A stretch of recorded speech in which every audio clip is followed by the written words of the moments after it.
with my father was a farmer. He farmed a big farm outside Mullingar in the county Westmeath, about 50 miles west of Dublin, about 8 miles outside Mullingar. His wife was from the town of Mullingar. She was the daughter of Martin McGreevy, and Mary Jane, she was Cora McGreevy, and then subsequently Cora Casey. I was the firstborn of 3. I have a sister, May, and a brother, Martin.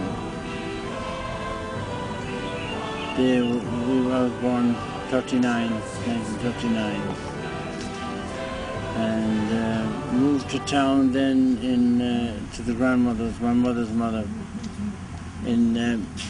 about at the age of about 7, because my father had been killed in an accident.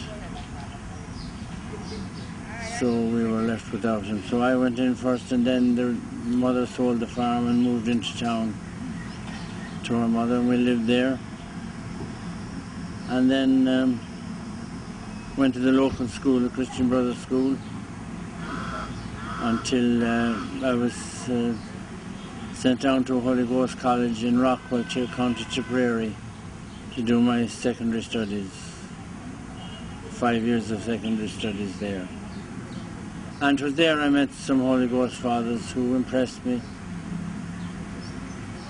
And there I got the idea of joining the Holy Ghost fathers. Then after the training, the provincially asked me what did I want. I said I wanted out. I didn't want out of the priesthood, oh no.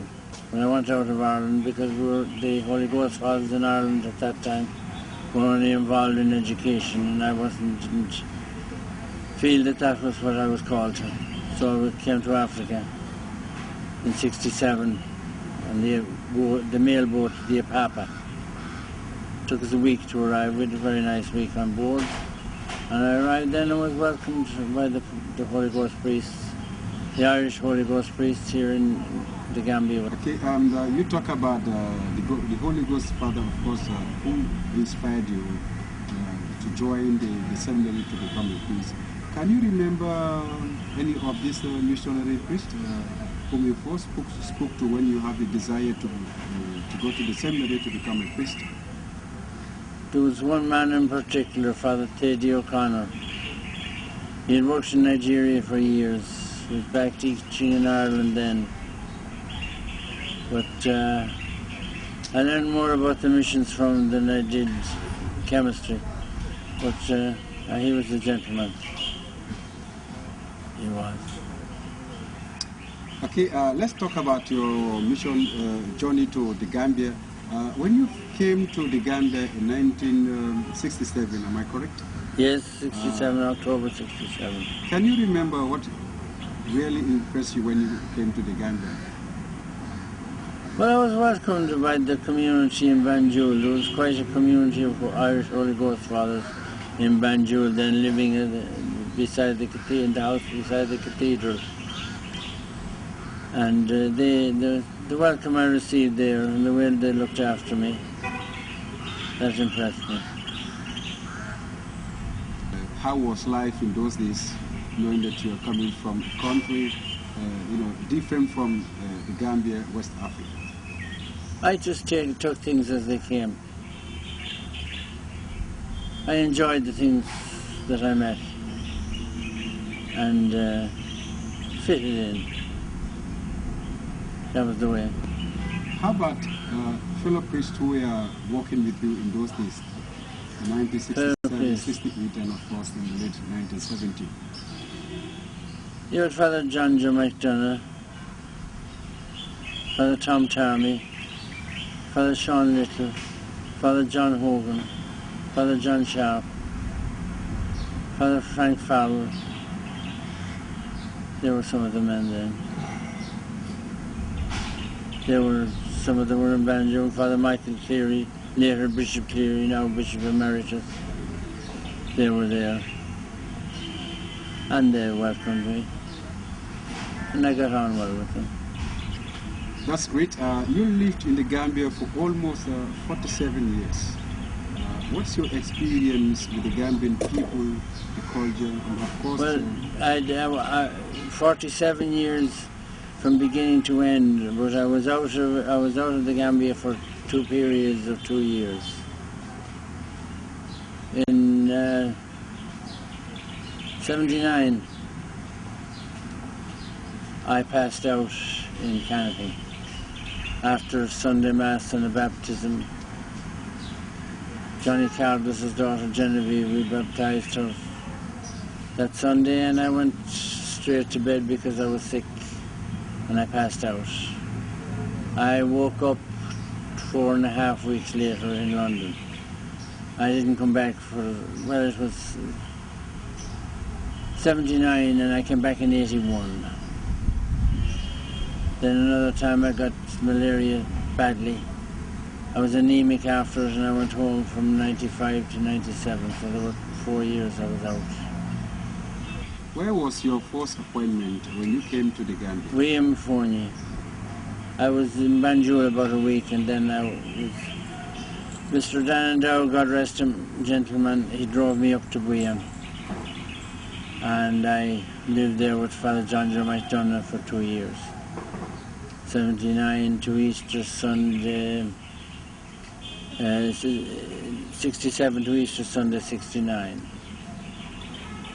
Then I went up to Fullabantang. So the people were nice, welcoming. From Fullabantang? From Fullabantang, I went to Basse in 69, 71. 71 in Basse. And finally, for a few years. You end up in Dar es Salaam. Well, I end up in Bakau, but I was in Dar es Salaam for 14 years. I was in Soma Farafeni for 10 years. And in Banjul for 4 years. So I've been around, yes. It's like you spend more time in Dar es Salaam as a parish priest. What's your experience with the people there? They're nice, welcoming, hospitable, and generous. That's my experience with the people there. Okay, now, finally, you are leaving the Gambia to return back to your native country, Ireland. Yes. And how do you feel leaving the Gambia? Sad. Sad. I'm leaving a lot behind and taking a lot with me in my head. A lot. Memories, reminiscences. But I'll take what comes, whatever happens. I meet anywhere I go. I seldom compare with one place with another, like would say, well, how do you compare Soma and Dar es Salaam? Yes, I don't. I just take it as it is and get on with the job. Because you see, if there was something I liked in Farafeni and it's not in Dar es Salaam, I'm going to be uncomfortable or upset because it's not there, and vice versa. If there's something there that I hadn't in some other place, I just making trouble for myself in the sense of generating causes for sorrow and whatever. But no, I just take a place, I take things where as they are when I arrive, and take the people as they are, and without any, oh, they're not like this fellas, or so, this is not like that place, no. That only causes trouble. I may compare, yes, but not build up a case of sort of why did I not stay there and why did I come here? No, if I'm appointed to a new place, I go there and take it as it is and work there. And how about your experience with the people you work with? I enjoyed them. Got on with them.